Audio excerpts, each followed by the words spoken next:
What's up, y'all? This is Mike Manzer with another Manzer Faust Productions video. And it's been a while since I've done one of these like contest kind of videos. I think the last one I did was like albums you would probably call up to introduce somebody to death metal. Maybe I've done one since then, but I can't remember. But I saw this one, I'm like, hell yeah, that's like a great topic to go over. And also, represent a really great channel that just had a great giant milestone of 2,000 subscribers, and that's Analog Archive. Great dude. Shows off a lot of great original records, like mind-blowing records he probably got back in the day, but you see him now, you're like, God, that must have cost a fortune. But probably not, because he got them way back in the day, you know how it is. So I'm going to link his original video and his channel down in the description. Go check that out. Go subscribe. He's doing awesome videos over there. Great dude. Great to hear him talk about the old kind of classic metal. So yeah, I grabbed up a bunch of records. What he wanted you to do, wanted all of us to do, is show off like a bunch of second albums from an artist that are either just as good or better than the first album. And I got kind of a variety of that. I got a bunch of different genres. Not really any kind of order to it. It's just kind of thrown together. He said, you know, he kind of wants a minimum of 10. I went for 20 since it kind of coincides with 2,000 subscribers. Seemed like a fitting number. And you know me, I can't stop at 10. I'm crazy like that. Especially with a subject matter like this, because there's so many great second albums throughout bands' careers, of all genres. A lot of metal. The first couple I'm going to show are pretty typical ones you'd see all the time. Probably mentioned quite a bit in the other videos on this topic. But yeah, I tried to throw in a couple of like deep cut stuff you wouldn't think of as a second album, because there's quite a bit of bands or artists that have like a really dud first album that nobody ever considers, and then the second album comes out and you're like, oh my god, this is a classic. This is like one of the great records. And they would usually, most people would see that second record as the debut, but it's not. It's not. It just, they kind of had a dud the first time around, and there's so many of those. But I try to get a good mixture, like I said. You know, so yeah. Anyway, so let's get into it with probably one of my. These are the ones that everybody goes to. These are the ones that are probably going to come up the most in these response videos. But had to bring these up because they are utter classics. First up, Judas Priest, Sad Wings of Destiny. Their second album after their debut, Rockarola, which Rockarola I've never really been that big a fan of. It's kind of a little bit more like pub rocky kind of. It doesn't have a lot going on. This is more in the line of sort of like a little bit of prog, but very metal. The kind of debut of like Halford's really high, over the top kind of delivery. Dreamer and Deceiver is definitely that song where it's just like, damn man, he's like hitting these notes. Victim of Change is the opener, is just this real, kicking blues rock kind of thing. Really great. Ripper, kind of a class. That's another one where you have the very high register, and that would be like one of the band's like definitive songs. Tyrant, Genocide, like just so many like, and it's groovy. It still has that kind of blues kind of groove to it. They hadn't moved into the more kind of thrashy, metallic kind of sound of their later material, like Stained Class and Hellbent for Leather, which personally my favorite record by them is Stained Class. I think that album's just like top tier shit. But you know, the '70s material, man, it's all just amazing, minus Rock'n'Rolla. But from here to Hellbent for Leather for their '70s material, none of them have duds. They're just like pretty solid, pretty all the way through. So hell yeah. Sad Wings of Destiny, just amazing. And yeah, this is far better than Rock'n'Rolla. And Rock'n'Rolla is not terrible, and kind of gets overshadowed by this though, for sure. This is just a banger. All time early '70s metal classic. And, you know, the eternal debate, can't bring up Priest without bringing up the other great early British heavy metal kind of legend. That's Iron Maiden Killers. This is my favorite Iron Maiden record by, maybe not by far, because Power Slave is pretty close to this, and I really do like Somewhere in Time. So those are kind of like my top three.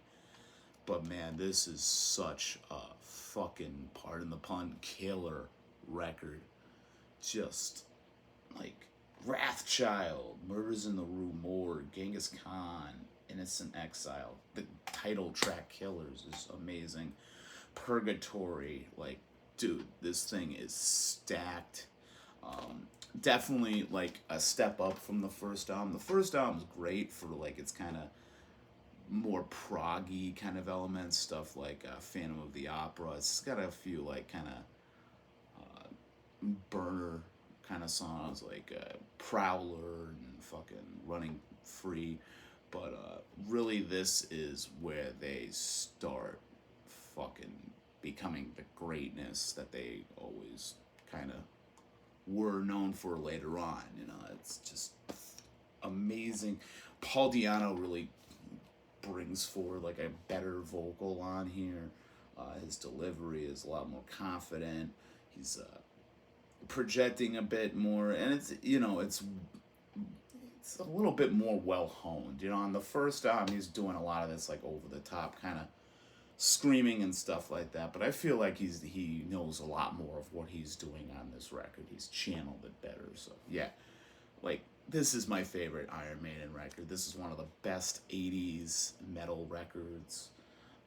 Just not enough greatness can be said, and so much other shit has been said by people a lot more intelligent than me about this record. But yeah, Iron Maiden Killers, cannot fuck with it. And another classic British metal, like, legendary band, and that is Motörhead with Overkill, and this is their second album from 1979, and this was a game changer of a fucking record. You know, right from the beginning with that double kick intro of Overkill, just like beats you in the face. I won't pay your price, I'll be your sister. No Class, Damage Case, Metropolis, and like probably one of my all-time favorite Motörhead songs, Limb from Limb. Just this great, slow, doomy, kind of bluesy, you know, just burner. And then, you know, it kind of switches up at the end and becomes this more like swing beat kind of thrashy thing. And it's just, dude, this thing is stacked. Lemmy is at his like fucking peak. Like the bass playing on especially Metropolis and I Won't Pay Your Price, and like obviously Damage Case. These are like just the best look into like how great of a bass player he was. All the different kind of the way he was able to use the bass. You know, he had a ton of bass players come before him that really redefined, you know, how to play bass. You know, you had people like John Entwistle, Geezer Butler, like all these guys who like kind of get overshadowed in their bands because, you know, they have like other guys in the band they have to go up against. You know, obviously Tony Iommi overshadowed Geezer a lot of times, most to a lot of fans' dismay, because I really feel like Geezer was like such a central part of what made Black Sabbath amazing. And John Entwistle, man, like I've never really been that huge of a fan of like Pete Townsend. I'm gonna admit it. You know, he's kind of, you know, he became kind of the face of the Who, and that kind of always irked me.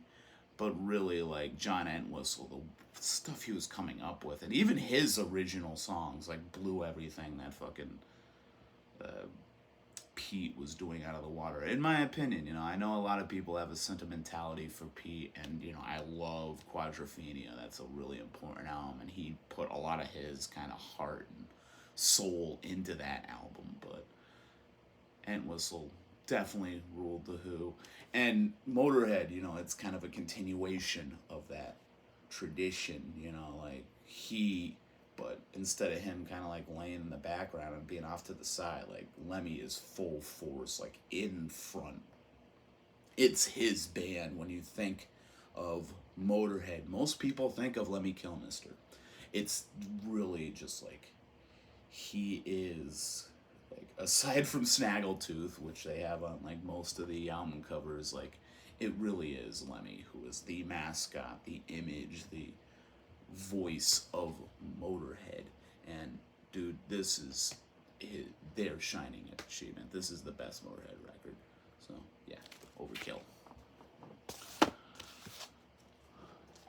And another best of an artist. This is going over to America, the East Coast, and this is another classic metal, just definitive album for me. I was gonna pull Ride the Lightning and Hell Awaits, but those are gonna get brought up for sure. But those would definitely be up there as well, and those are my favorite albums by those bands as well. So it's crazy these second albums are always, you know, my personal favorite. So Anthrax, Spreading a Disease, their album following Metal Threat, not Metal Threat, Fistful of Metal, which is all right. I'm not the biggest Fistful of Metal guy. I feel like the production's a bit weak. The songs are not, like, kind of seem a little undeveloped, kind of unfinished. I feel like if they re-recorded them properly, now with John Birch on fucking vocals, but if they actually went back with Belladonna on vocals and really did those right, those would sound pretty good. You know, it's more well known for having Danny Lilker on bass, that original lineup that would members would later go on to start, like Stormtroopers of Death, and obviously Danny Lilker has an insane career after that. But this is really where Anthrax becomes Anthrax. And it's just such, like, anthemic, just amazing fucking songs throughout this entire record. And it's really kind of like a greatest hits compilation at a time, because, like, yeah, a lot of stuff people love off of Among the Living, and I'm not trying to put that album down. That's got a lot of classics too. I don't have to tell you how many fucking hits are on that, but really the songs on this seem a lot more kind of like urgent, thrashy, like all the stuff I look for in classic thrash metal. Like, you just, that visceral assault is on this record right from the beginning. AIR just is kind of that open the opening riff as they do, and then Belladonna coming in with that "Well, that's something you'll never be," like that kind of air raid siren kind of thing that he became so well known for throughout these early records. You know, just soaring. You can definitely hear he was picking up a lot from Ronnie James Dio, because, like, man, he is just belting it out, and it's just so amazing. Lone Justice is probably my favorite Anthrax song. It's just such a great track. Sort of, I think it's based on the gunslinger, the famous character from the Dark Tower series by Stephen King. And, you know, it's just fantastic. He's just an iconic chorus, great sing-along kind of song. And the riff is just amazing. And another great riff is the next song, fucking Madhouse. I mean, like, who from, like, the 90s, you know, growing up listening to, like, you know, retroactively listening to a lot of this thrash kind of stuff, who did not love Madhouse? I feel like it was on a video game. I can't remember which one, though. Maybe one of the Tony Hawk's, but I don't think so. I don't remember, but I remember, like, everybody knows Madhouse. That's, like, kind of the, like, radio hit on it, but, damn, it's such a kicker kind of song, and, you know, it's that go-to thrash metal subject matter of the guy in the straitjacket, and it's got that great kind of intro kind of soundbite kind of thing. Oh, it's time to take your medicine. Like, it's just so over the top. It's so much fun. And another all-time classic is on side B, Armed and Dangerous, which this is a re-recording, I think, of the song that appeared on an EP that came out before this, and I got that EP as well. It's pretty solid. There's some really great, like, live versions of a couple of the tracks off the first album, and those sound much better. But this version of Armed and Dangerous is just so great. The production's just, like, really heavy. It's got that great, like, kind of acoustic sounding intro. It's a little bit ballady, but gets heavy. It's very much in that Fade to Black kind of category of thrash ballads, I guess you would call them, but this is, like, far better than Fade to Black. Yeah, I said it, motherfuckers. You get over yourself, you know. I love Fade to Black. It's you know, a great song, but Armed and Dangerous, man, the emotion in that is just so much more direct, and the, you know, when it gets thrashy and picks up, like, dude, it's fucking on. And, you know, it builds very well, and it's just, like, such an iconic kind of, again, sing-along. Like, I feel like Anthrax was the king of these early thrash bands as far as, like, sing-along potential, and I'm in the minority in saying that Anthrax is my favorite of the big four, and I also don't really like Megadeth. So, like, I'm that fucking weirdo. But yeah, Spreading the Disease, man, this is fucking one of my favorite thrash metal albums of all time. Man, you cannot fuck with it. Armed Dangerous. Yeah!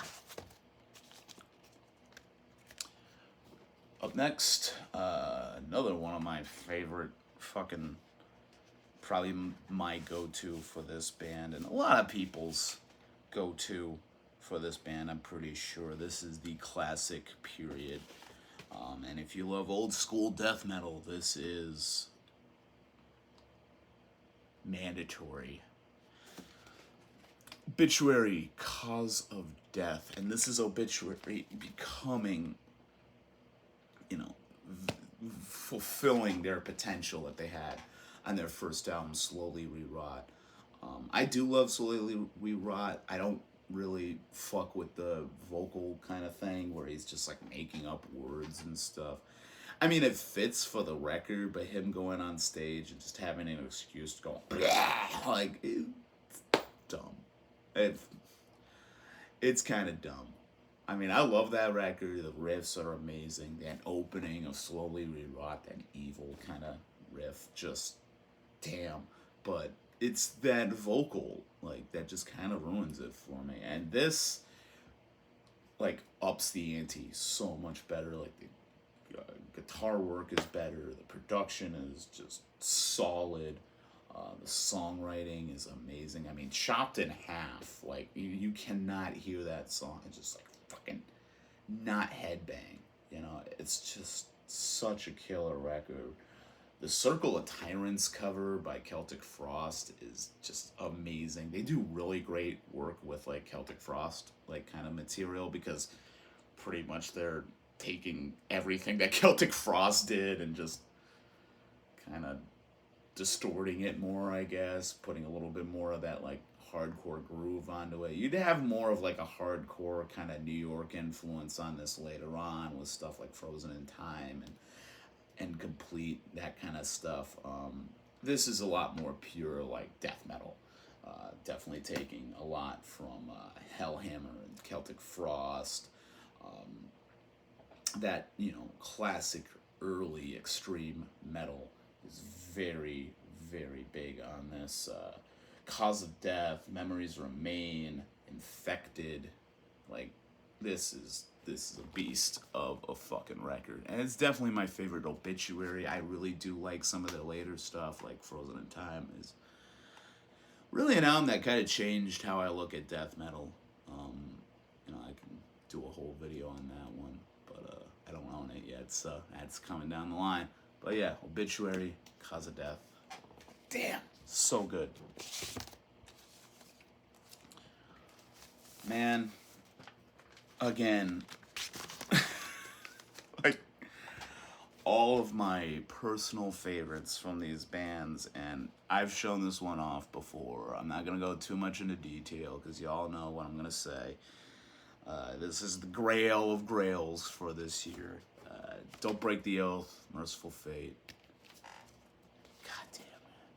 So fucking great. This is, like, I love Melissa, the first record, like, killer fucking record, Evil and all those kind of songs, but man, this is just leaves that shit in the dust. Like, I love the first side, but really side 2 is just, that's what's fucking happening, you know. The Oath, Gypsy is probably one of the groove on that song and the way it's played, is just like, it's a danceable fucking Mercyful Fate track. Like, man, you can get down to that fucking song. And obviously, like, when it was covered later on by Emperor, they fucking kill it, man. Like, such a great song. To One Far Away, this great kind of, like, melodic, ballady kind of track. Come to the Sabbath, just, what a closer. It's up there with, like, Hallowed Be Thy Name and those kind of tracks where it's just like, man, just knocks it out of the park. Such an amazingly epic, like, driving song. Just makes the hairs stand up on the back of your neck. Like, so many of those moments on here. And Nightmare on the first side is just fucking awesome. So yeah, like, I've said a lot about this, and I'm gonna say more throughout time, because this is an album I cannot stop fucking going on about. The, you know, guitar work between, like, there's 2 lead guitarists, you know, Hank Sherman and Michael Denner. It's like, you know, they feed off of each other so well, you know. It's like Priest and all these other, like, dual guitarists, you know, but, like, holy shit, so fucking good. And yeah, I'm gonna talk about it again and again and again and again. We'll never stop repping the fucking Fate. Mercyful Fate. Get it. Alright, so, you know, the subject was as good or better, and I would say this one and the debut are pretty much just as great, and they're pretty much like the same album, you know. I almost look at them as double albums.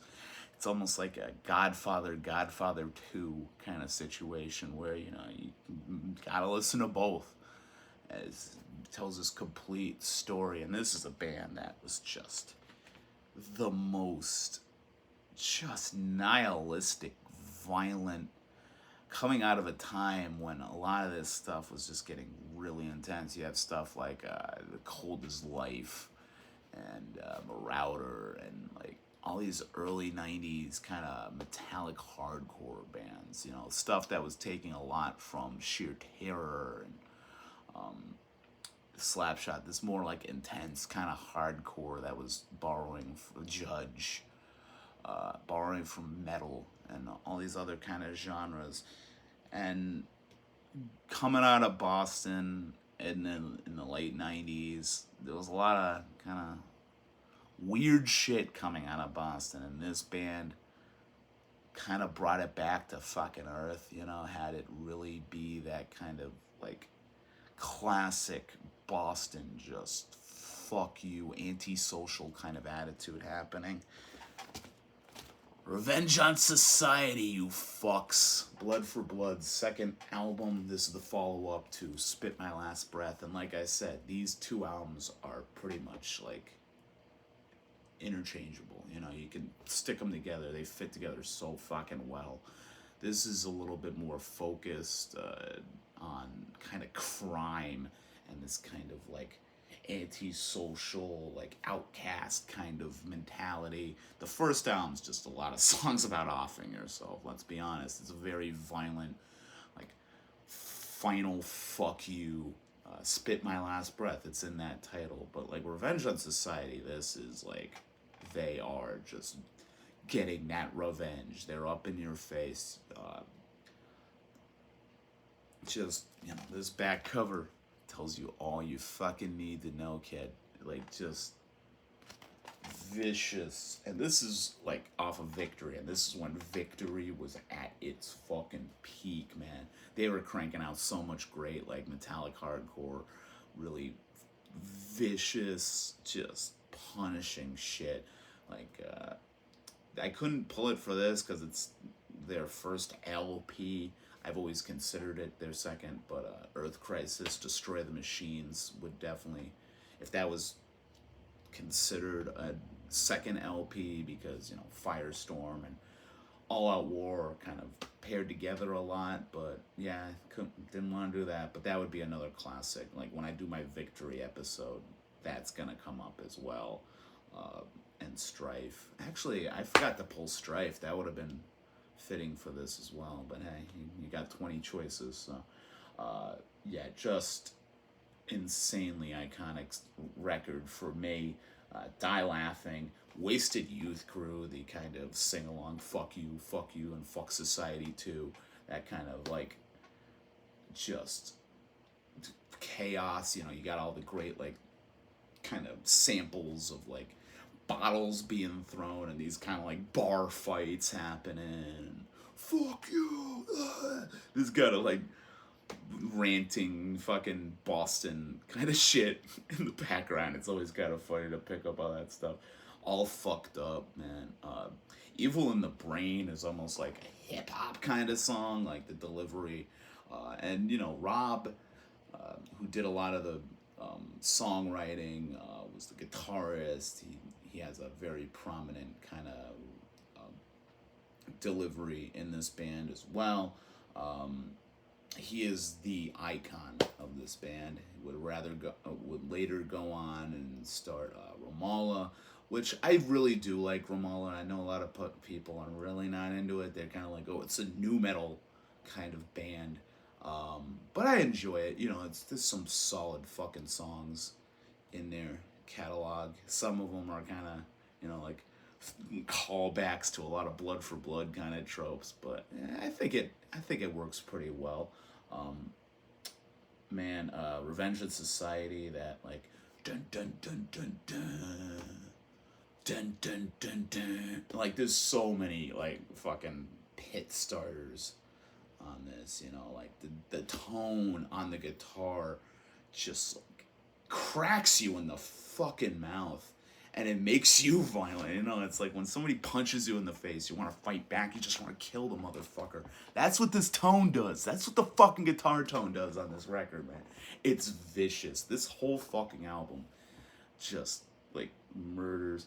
And you got a great kind of ballady kind of thing at the end of it called "Shut My Eyes Forever." And a lot of people are not really big on this song. They're like, oh, it's kind of weak and stuff. But man, this is like the beginning of this kind of melodic Blood for Blood kind of stuff. Living in Exile, the next album, which is probably my favorite Blood for Blood album. It's a 10-inch, so it's a little shorter, but that has a lot more of this kind of melodic. You can see on Living in Exile and Outlaw Anthems, Rob really taking over and being a lot more prominent in the band. You know, it's really kind of become his band at that point. and you can hear a lot of what he would bring into Ramallah later on. That more like melodic kind of like his like way of singing is very interesting. Like it's kind of this monotone, but also like aggressive, like this snarl, kind of snotty kind of vocal. Very Boston, like he's got the Boston, like yo kid, like kind of fucking voice, you know. It's like a lot of like my kind of fake, you know, admittedly Boston kind of thing I got going on with my voice just comes from ruining my ears listening to this shit for fucking most of my life. So yeah, Revenge on Society. God damn, man. Just, oh, eventually I'm gonna do a blood for blood video once I get the rest of their discography. Man, this you can't fuck with it. I keep saying that, but damn, fucking utter classic. The first two, you know, like I said, you can't go wrong. Up next, going way back. This is for a lot of this stuff where some of it pretty much started. You know, arguably, you got stuff like the MC5 Kick Out the Jams, you got the Velvet Underground. Later on, you got the first New York Dolls record, the Dictators, Dead Boys. You might even be, you know, bringing up Dead Boys, you might be able to even reference stuff like Rocket from the Crypt, which Rocket from the Tombs. I always get those mixed up, like whatever. But that's another you know, great band. That was influential, even though they never really released anything. You just have these kind of tracks. But really the pinnacle of like that proto-punk just aggression, and so much came out of this, you know. Like you had one of the best like careers of like a punk rock legend come out of this record. It's just, this is fan-fucking-tastic. Funhouse by the Stooges, Electro Records. I believe it's original, I'm not so sure. You know how it is, these like early records, there's like 800 fucking pressings of them. This is a beast. This definitely outdoes the first record. I believe it's just a self-titled Stooges record, which is really good. It's got 1969 and I Want to Be Your Dog. It's a lot more raw. But this, man, like this, like Henry Rollins talks a lot about this record and how it's like just, there's not a bad groove on this entire thing. Like just like great, his like kind of like snarly kind of bark that he has on some of these, you know, how he starts off TVI with that, like just so good. Iggy is like an icon, and this is like just his centerpiece. I do like this more than Raw Power. I think Raw Power is a classic. That's probably their most raw and kind of visceral, kind of attack kind of a record. This is just solid all the way through. This is like such a complete picture of just like this agonizing, but it's almost like a party at the same time. Like Loose, you know, that song is just so like nihilistic and sleazy, but it's just so much fun. It's got this swagger to it. You definitely got a lot of like, it's almost like the Doors meets like that early Rolling Stones kind of swagger, you know, that Jagger would have. And but you definitely got a lot of the Doors kind of darkness, that kind of gothy kind of quality to it. Dirt ends out the first side, and man, it's just such a great like kind of drone, slow, proto sludge bass heavy kind of track. Funhouse on the second side, kind of this epic kind of party kind of track. Just like, you know, calling from the Funhouse with my song. We've been separated for far too long. You know, these kind of blues tropes he would always go back to, and like just like Barbara Dawn left me, but it's just such a rager. You got these crazy saxophone parts played by Stephen McKay, like just comes in and just kills it, man. Just such an amazing, like, pinnacle proto-punk record. Like, this is one of the greatest records ever recorded. Yeah, so Stooges, Funhouse. Okay, up next, I just got this one recently. I just bought a bunch of stuff this past week, and at some point I'm going to do another stopwatch and listen, probably this week.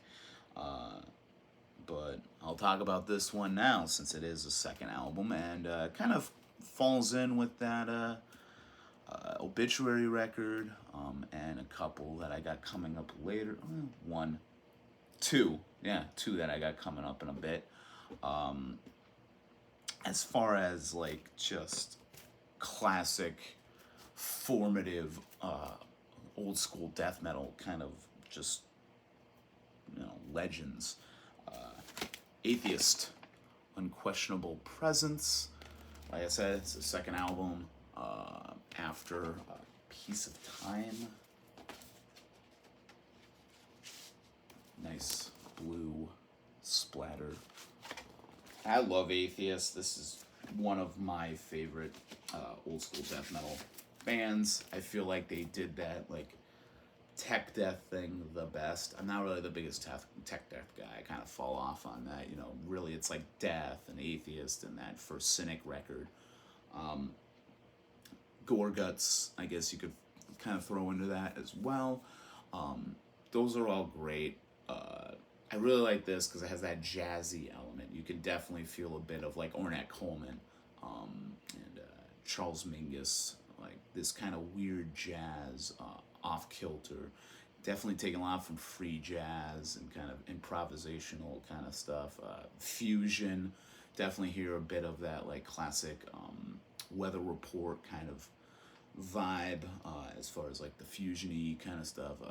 Bitches Brew by Miles Davis, you know, all those top tier fusion records. You can hear a lot of that on this record, and like just the bass playing, the song structure, the kind of jarring like tempo shifts. The songwriting is just like top tier on this. It's such like a beautiful record.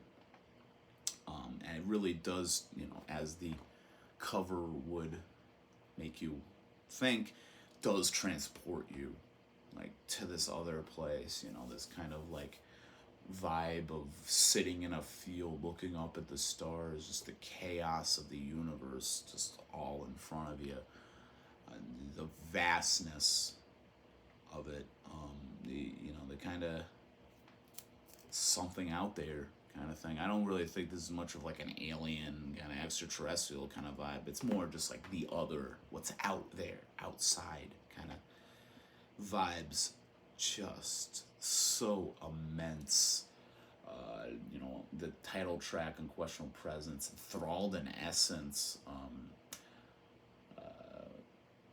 and the Psychic Saw, you know, I just amazing work throughout this album. And this is probably, you know, top 10 favorite, most influential, most iconic for me old school death metal records, and pretty much death metal in general, because, you know, that's my sweet spot, is that original run of bands. Just amazing. Atheist. Happy to finally have this as well. So going West Coast, this might be controversial. This is the first one of a couple that might be controversial, because a lot of people don't really consider the first record like the LP. You know, it's got the EP tacked on at the end, and It's not very long, but I consider it the first release. It's that iconic kind of release. So yeah, I do really consider this one the second album. I feel like I've shown this off a few times, but this is like, again, I keep saying this. This is my favorite record by this band. This is the icon of this band. That is TSOL, Dance With Me. Whoo! Man, kind of they're really channeling that death rock, West Coast kind of thing that was happening at the time with stuff like 45 Grave. Just taking a lot from the Damned, especially like Machine Gun Etiquette era Damned. Just this gorgeous kind of like the drumming, like like this like general like kind of vibe, this very dark, like kind of eerie, sleazy kind of vibe throughout this. Jack Grisham's vocals are top tier. Like this is really where they were becoming like just one of the greatest bands of all time. And really iconic in that like LA scene, Huntington Beach kind of stuff. These are tough guys, but they're writing these like really emotionally vulnerable, like honest, kind of insanely like relatable songs, in my opinion. Tired of Life really stands out as just this kind of like diatribe kind of thing. I really like Die For Me. That's really a song I go back to a lot. It's not one of the more popular ones. It's more of like a focus on the guitarist Ron Emery. But man, it is killer. Like, there's a lot of great stuff coming out of Orange County and those kind of surrounding Southern California kind of scenes. Very shoreline, very beach. Like infamously, like Jack Grisham was one of the most like evil fucking men in hardcore in those early years. Just fucking psychotic kind of stories from that guy. Sounds of Laughter, the intro is just such like an incredibly great introduction to this with the drums and that kind of evil, like kind of like mocking delivery from Jack. Is just intimidating. You can feel him like in your face, just snarling at you. Just the themes of like slowly losing your mind and loss and like just fucking hating everything just really come through on this record. Silent Scream, the slower kind of stuff, the Triangle, these kind of brooding, like cryptic kind of songs really work. And the standout on this for a lot of people is Code Blue, one of the catchiest songs ever about necrophilia.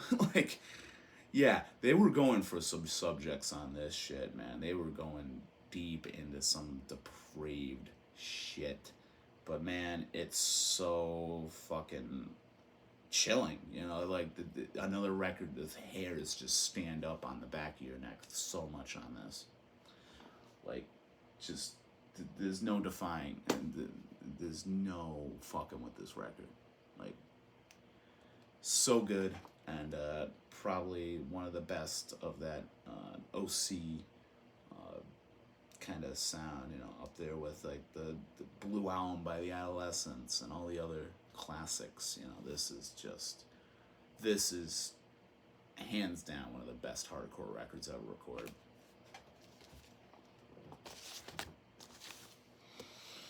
Up next, going over to the UK for some more kind of hardcore kind of stuff, but this would be more in that like UK 82, and this is the definitive UK 82 record, Exploited Troops of Tomorrow.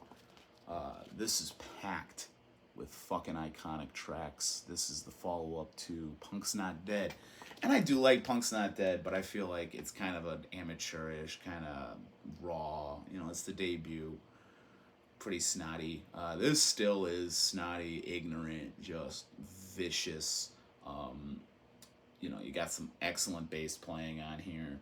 Um, you know, it's just like Waddy doing Waddy. You know, you can't understand a fucking word he's saying. You know, the only part you can really sing along to is the chorus, which is pretty much just whatever the title of the song is, repeated 8,000 times. Just really dumb. Yeah, but hey, it works. It's aggressive. It's fucked up. It's sleazy. It's, you know, it's fucking brutal. Like, this is such like a great like picture into that classic, you know, UK82 kind of sound.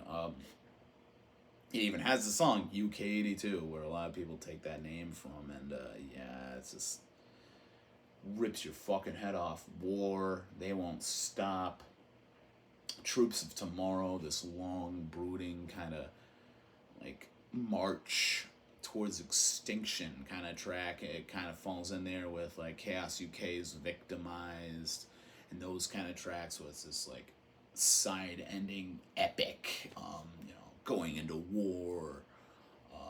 Fuck the USA is another great song. Alternative, this is like a re-recording remix of that song that was released as a single before, and I really love the single version, but man, again, this is the one I go back to. Disorder is a great song, just stacked with so many classic tracks. Another one I could have pulled that I forgot to is Sound of Music by the Addicts is a really great second album as well. Another one that's filled with a bunch of classic tracks, but slipped my mind. Like I said, there's a ton of these. I could do a second video on this. You know, just because it's a contest video doesn't stop me, you know? So, up next, another one. Just hairs stand up on the back of your neck, man. This is that. This does that. Really, like, everybody calls out that one song on here.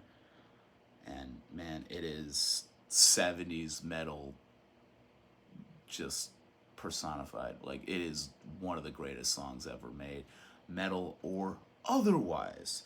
And really, this is, you know, the first real portrait of one of the greatest vocalists in heavy metal history, in music history. You know, he kind of, you know, went beyond so many different types of genres and different types of like sounds and stuff. Like, man, and this is one of those bands, like, everybody in here is like top of their game.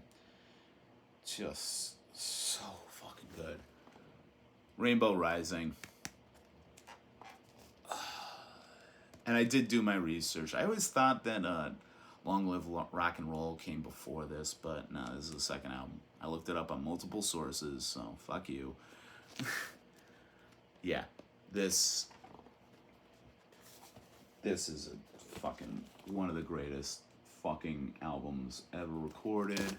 I know I say that a lot in this video, but man, like, again, these second albums, like, it takes that first album to kind of, you know, figure out what they're doing, but then when this second album comes out, man, it's just, that's where it is. And Stargazer, man, one of the greatest songs ever recorded. Just his delivery, his kind of ad-libs, just like the emotion that it builds up to at that end of the song when it's like fading out, like, it's just so incredibly powerful. It could bring you to fucking tears easily.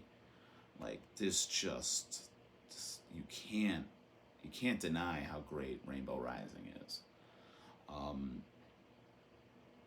my god. Yeah, it's just, man, it's so good. And even like some of the other songs, like Terror Woman and Starstruck, Light in the Black. I know a lot of people don't like Terror Woman.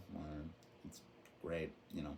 D.O. was always great at writing those, like, you know, evil woman kind of songs. I hate the title, you know, like, say it like that, but yeah, man, like, you know,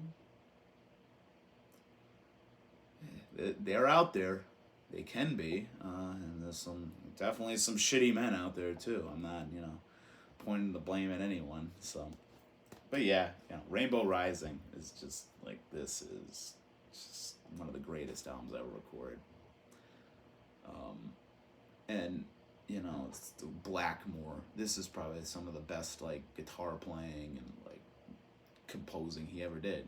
It's just like, just everybody in this band is top of their game. So fucking good. And everybody's talked about it, so not much you can really say about it. Up next, this is kind of the first album that this band was really doing this kind of sound, and they were really changed the game as far as this like second wave of black metal coming out of Norway. I do really prefer this one over the first album. I like the first album, more of a death metal kind of thing that was really big at the time. But man, they got onto this sound, and wow, this album, like I said with like Atheist, and I could even say this with like Rainbow Rising, like this will transport you to like another place. But unlike those records where it's like kind of outer space kind of thing, this will bring you into like the darkest, frightening, just kind of isolated cave, just dripping with ooze and just wet and cold and just like desolate kind of sound. And this band, man, Darkthrone, Blaze in the Northern Sky. Like, three guys, most of the time would just be, Zephyrus didn't really stick around too long. I think he's on Under a Funeral Moon, but that might be it, man. This band is Fenriz, Nocturnal Culto. A lot of their modern stuff I'm not really that big into. The last one I really kind of liked was Hate Them, I think, was really good. I don't really remember the order. Those Crust kind of, kind of motor charged kind of records that they were just cranking out for a while did nothing for me. They haven't really, their newer albums have done nothing for me. I remember listening to, was it not Arctic Thunder? Whatever the one after that from a couple of years ago, Eternal Hails, I can't remember what it was called. I listened to it a couple of times, and I'm like, I dig this, and it's kind of got more of a throwback to this kind of sound, and then you listen to it more, and you're just kind of like, the kind of modern Fenrizisms ruin it. You can't do it for too long.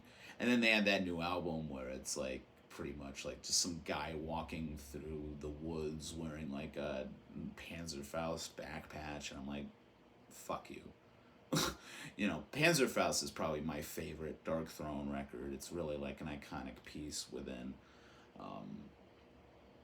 the early second wave of black metal. A lot of people call out like Transylvanian Hunger, and that's probably like my least favorite out of the first three. Well, the first three kind of more black metal kind of ones. I don't know, man. Like, I get why everybody loves that record. It's just not really it for me. I do love Under a Funeral Moon. It's got more of that kind of death rock, kind of the Cure kind of vibe throughout it.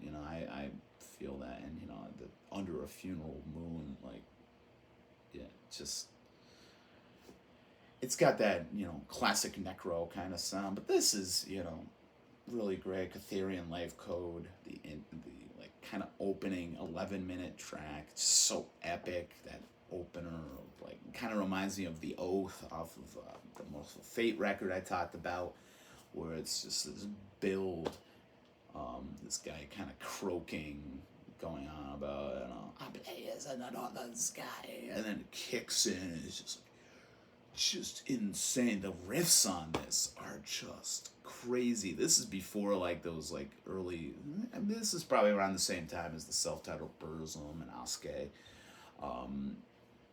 where it's just kind of off kilter and just like always feels like it's gonna fall off the tracks. Then it goes into In the Shadow of the Horns, which is probably up there with Freezing Moon as being the national anthem of black metal. You know, it's kind of like just an amazing intro. I've always wanted to do that intro in like kind of a hardcore band because it would work. It's got that kind of, it sounds like a hardcore intro, you know. It's, you could definitely feel with like Darkthrone, they're taking from punk. You know, I hear Rudimentary Peni and Killing Joke and Amoebics and all that kind of very like a lot of stenchcore kind of influence. You know, Axe Grinder, even you know, just that kind of stuff. You know, a lot of that early kind of second wave black metal stuff was taking from, yeah, obviously Celtic Frost and Bathory, Venom, um, Sarcophago,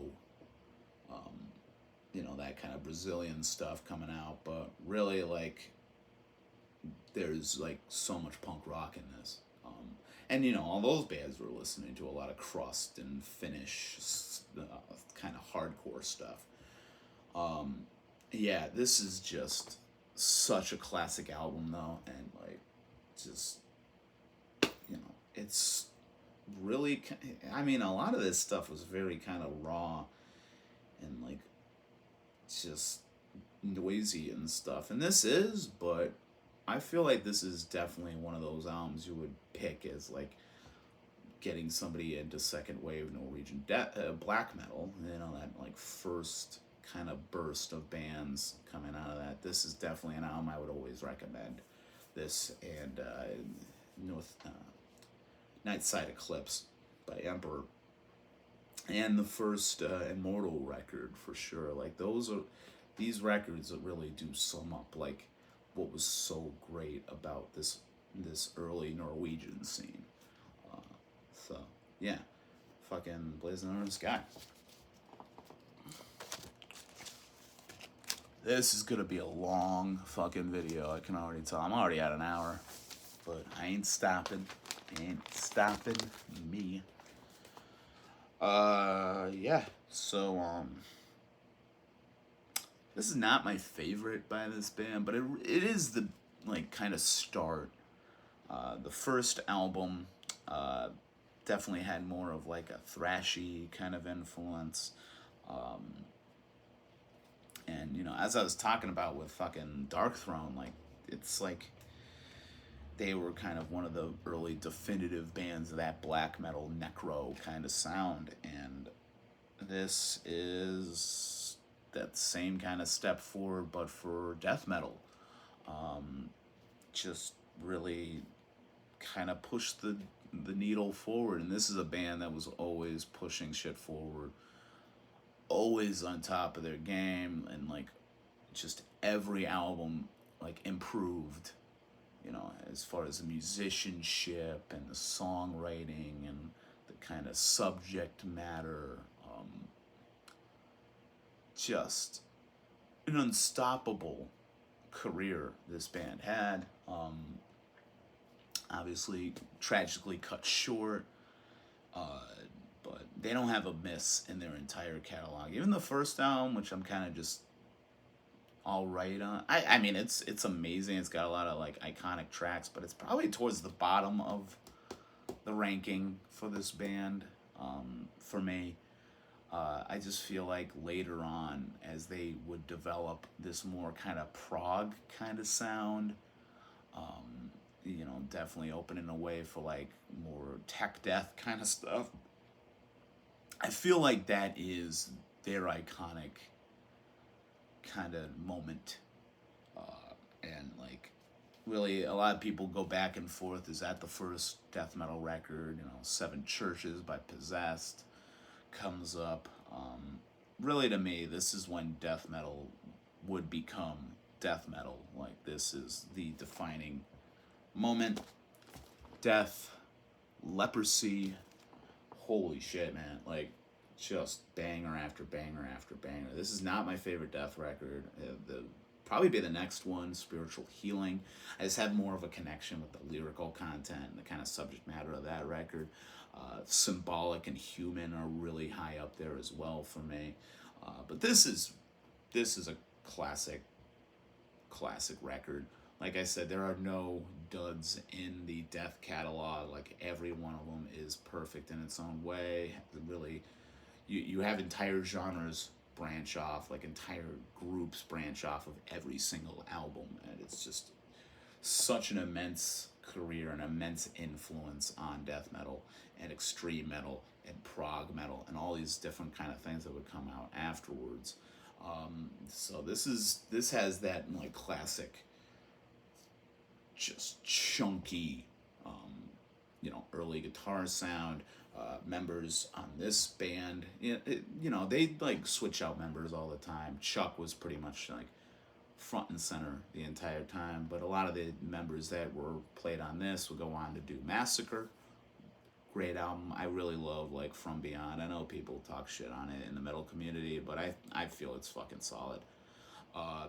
So you got just like so many great songs. Leprosy, like just that, epic opener. Born Dead, just such an iconic kind of sing along kind of moment. Born dead to this world, da, da, da. Like just fucking so great. And probably my favorite song on here is Pull the Plug, just like an iconic kind of euthanasia anthem, let's say, just kind of like desperate, like agonizing delivery on that song. It's just this, the early death metal like kind of vibe of this slow, it's still got that thrash kind of feel to it, but it's just a slow, brooding, like very slammy kind of sound that these bands would get. A lot of it's coming out of that New York hardcore kind of influence. A lot of these guys would pick up on that crossover kind of New York hardcore stuff, like Leeway. Maybe Sheer Terror in there quite a bit, because they were taking a lot of like riff ideas and kind of song structures from stuff like Celtic Frost. You hear a lot of that throughout here, but it's pretty straight up death metal. Taken from Celtic Frost and Venom. It's just Slayer, Hell Awaits definitely comes to mind as well. Just brutal fucking delivery on this record. Definitely ranks up there with Altars of Madness and all those iconic early death metal records. Yeah, Death. Fuck. Such an iconic band. And I would do a ranking if every single other fucking channel hadn't, but they have, so probably won't happen. But yeah, so next up on the death kind of tip, but this is going more into grindcore, and this is another, like, the first album's iconic, but this is really the one you should go to. This is like that early sound. This is what made grindcore. This and like, the first couple of Carcass records, Terrorizer, World Downfall, some of the early Brutal Truth stuff, Repulsion's Horrified. But this is the one with this band, who is definitely one of the more iconic and like prevalent forever kind of bands. To this day, still putting out amazing, like forward-thinking, insane grindcore and death metal kind of music. Napalm Death, from Enslavement to Obliteration. Their first album, Scum, kind of like a mixture of two different albums, pretty much. It's all one album, but side A is a completely different band from side B. You got like a bunch of different sounds throughout this. I believe this is still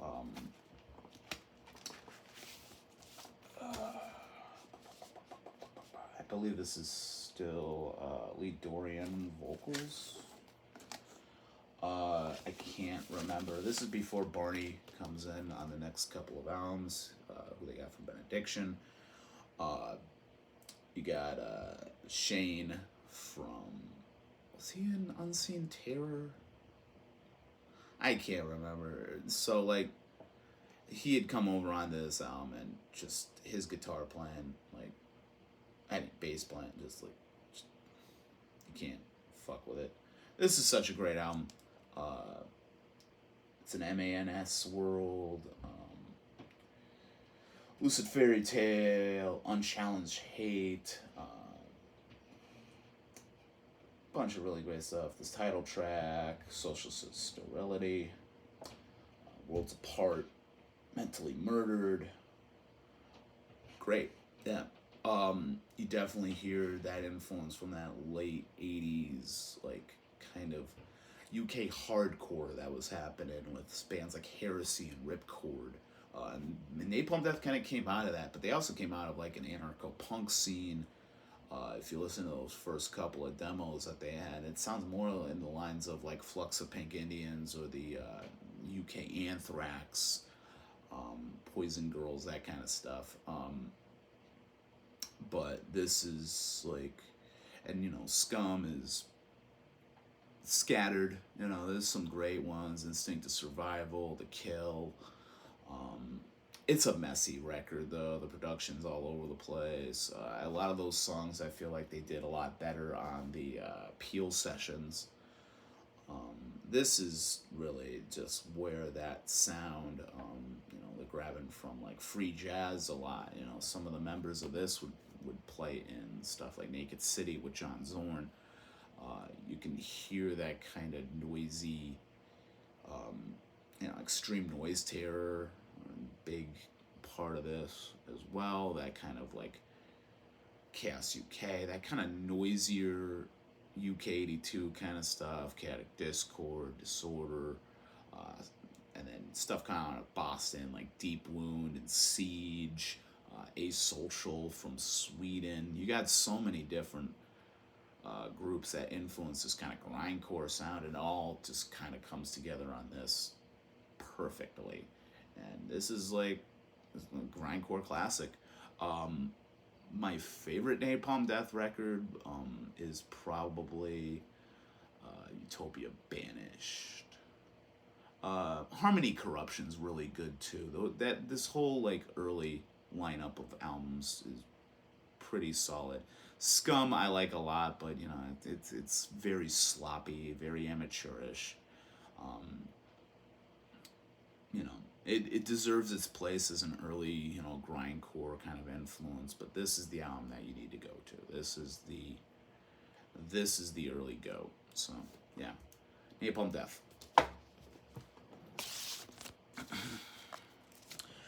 Okay, this is an album from a Canadian band, really influential in the.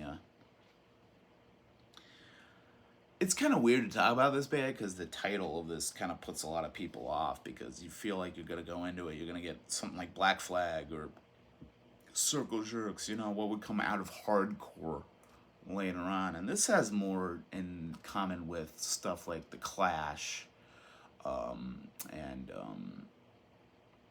kind of like a more like kind of the Jam and that more melodic, Stiff Little Fingers, maybe. I don't know if that would really fall into this, but I definitely hear like a lot of the influence from those kind of more, you know, like kind of anthemic kind of hardcore, early punk. Like I said, The Clash really comes to mind pretty prevalently. This is Hardcore 81 by D.O.A. Their first album's pretty much kind of similar. I do like this one a lot better. This is a lot more iconic. You got songs like D.O.A., Slumlord, I Don't Give a Shit, which is kind of a fun song. Communication Breakdown. It's kind of a decent cover. It's kind of goofy. Like, he does this weird kind of vocal on it, which is kind of silly. I mean, this like, these guys are definitely taking the piss. on a lot of this. Fucked Up Baby, such a great fucking. Smash the State, I believe, was on like an EP before this, but that's like a pretty like iconic kind of song. Yeah, Hardcore 81, you know, a lot of people credit this with having that, you know, early use of the term hardcore. And like I said, if you're looking for that kind of what you think of with hardcore, you're not going to get it from this record. Um, it's a lot more in that kind of Clash, you know, anthemic kind of punk rock kind of vibe. But man, it's a great album. You can't go wrong.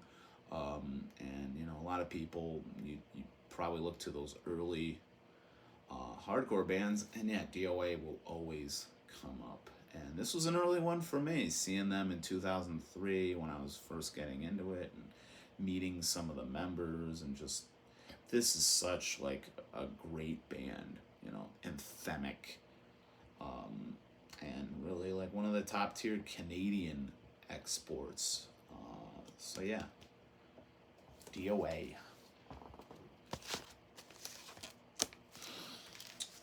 More of a modern record. This might be a little controversial because some people don't consider the first record, you know, a LP. I do. It's very short, so yeah, and it's definitely could be considered an EP, but yeah, I could not. Ugh. Anyway, Ceremony, Still Nothing Moves You. Pretty simple cover design. From, what was this, 2009? On Bridge 9, I think 2009, 2008, something like that. This is definitely Ceremony at their peak. It's pretty much equal with the third album, Roner Park, and then after that, I don't care.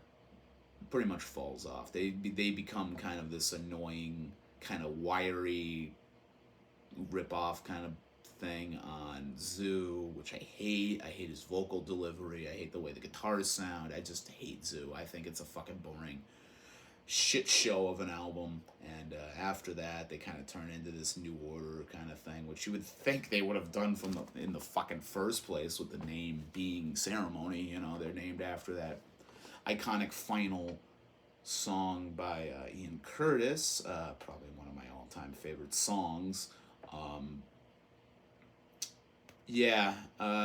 Just such a great album, though. Despite what they would become, their early stuff is some of the thrashiest, most like vicious, you know, gut punch kind of hardcore coming out at the time.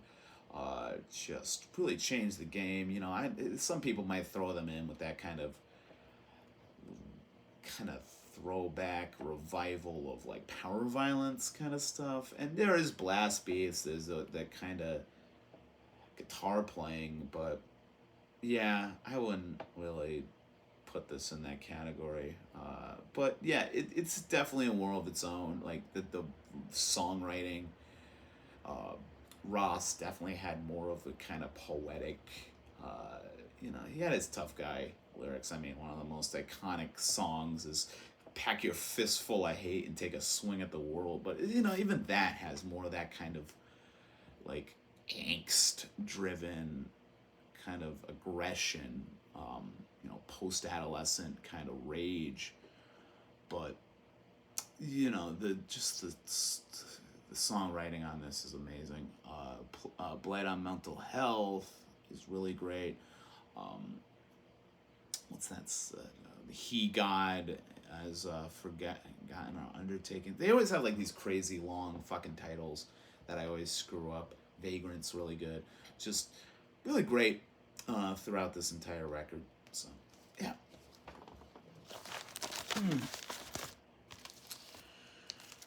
Up next, weird one. You know, one I don't think would come up very often because it's a band that nobody really cares about, because after a while, I'd say after their fourth album, they really just went to shit. Like, a lot of that stuff I have no fucking interest in. Their first album's much more, like, I talked about TSOL before. Their first album is basically, to me, like, sounds like TSOL B-sides, you know. They took that sound and, like, you know, kind of redid it, you know, even vocally. Sounds straight up like TSOL. And this is the first album that they released through Epitaph, and I really feel like this is where their sound really came in great. And a lot of people kind of are mixed on this record. I feel like a lot more people go to the third album, which is their big like commercial breakthrough. Again, one of those albums that really changed the game a lot. But I really feel like this is their best album. It's, you know, kind of the production's not great. I'm gonna admit it. Like, it's a lot more kind of quiet. There's not a lot of low end. I do prefer the production on this to some of the later stuff where the vocalist is way too high in the mix and way too front and center, and you really just kind of hate his voice and want to fucking beat the shit out of him, like, for lack of, you know, better way of putting it. But yeah, this was such an important band for me growing up in the 90s. Like, probably one of the first bands I became really obsessed with when I first heard them at like 7 or 8 years old. You know, I was into this stuff when it was new.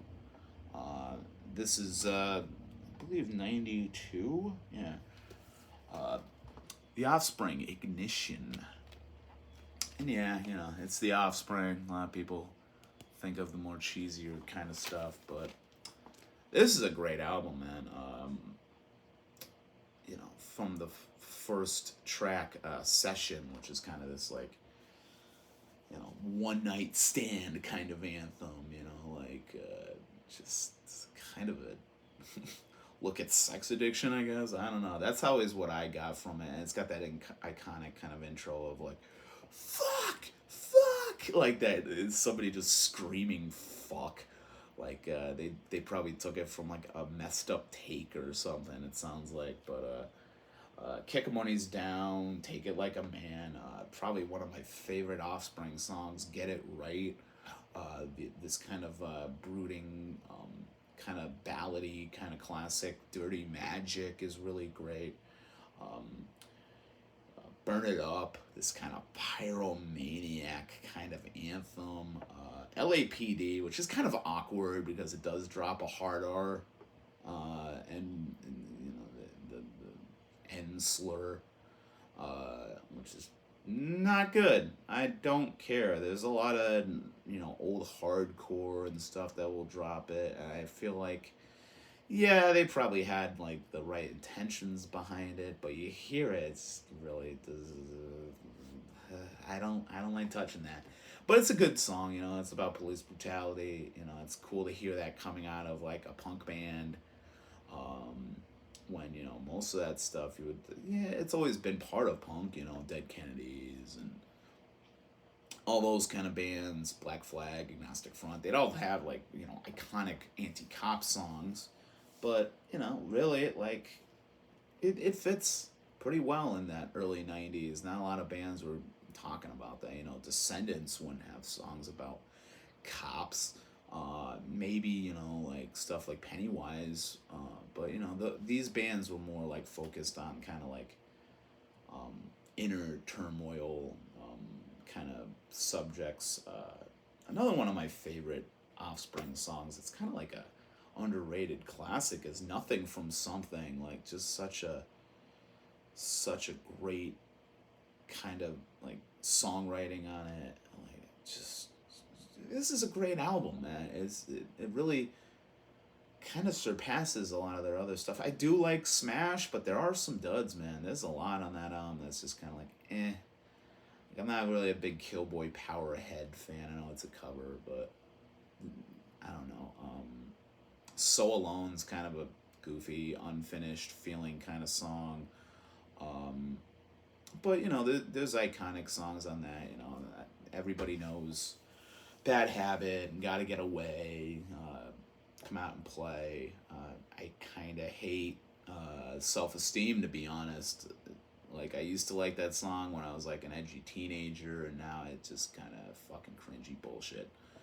But yeah, this is probably the best Offspring album, and yeah, it's a great early epitaph classic. So yeah, Ignition. Up next, going into like these last two are going into like some really weird territory. Uh, this one is probably the most like left field I'll show in this video.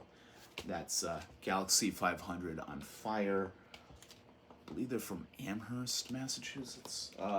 They're definitely like a mass kind of band coming out of that same sort of scene as the Pixies, Dinosaur Jr., that like kind of noise pop, you know, last ditch college rock kind of stuff of the early 90s before grunge and the more kind of alternative rock kind of sound didn't really take over, but it evolved out of a lot of this stuff. This also falls in with that like Bloody Valentine, My Bloody Valentine kind of shoegaze kind of vibe. This is a band that kind of gets looked over a lot. I don't really hear a lot of people talking about them. This is the follow-up to their first album called Today, and this is kind of like the Blood for Blood subject that I brought up. These are two albums that kind of go together perfectly. You know, they fit together as like one piece. I do prefer this one though. You know, a little bit. You know, they're pretty neck and neck, but you know, this one kind of wins the race by just a hair. Just some really beautiful melodies. This is a lot more of like a slow down kind of melancholic kind of thing. You know, Rides Nowhere would fit together with this record a lot as well. You know, a lot of that early kind of Britpop stuff you could pair with this as well, even though that's a completely different kind of thing. Blue Thunder, Snowstorm, Strange, Leave the Planet, kind of a great song. Another Day, which is different because it's the bass player Naomi. It's like the one song she's like prevalent vocally on, and it's kind of beautiful. It does remind me of like some of that My Bloody Valentine stuff. A little bit more, ballady of a track, but this is just a great vibe of a record. It's definitely one of my go-tos when I'm stressed out of my mind and panicky and stuff. This is definitely an album I'll throw on, or some of the Cocteau Twins kind of stuff. But just a beautiful record. Got an amazing cover of George Harrison's "This Is a Pity" at the end, and yeah, it's just gorgeous record. Love Galaxie 500. One of my favorite bands to talk about from that time, because not a lot of people do.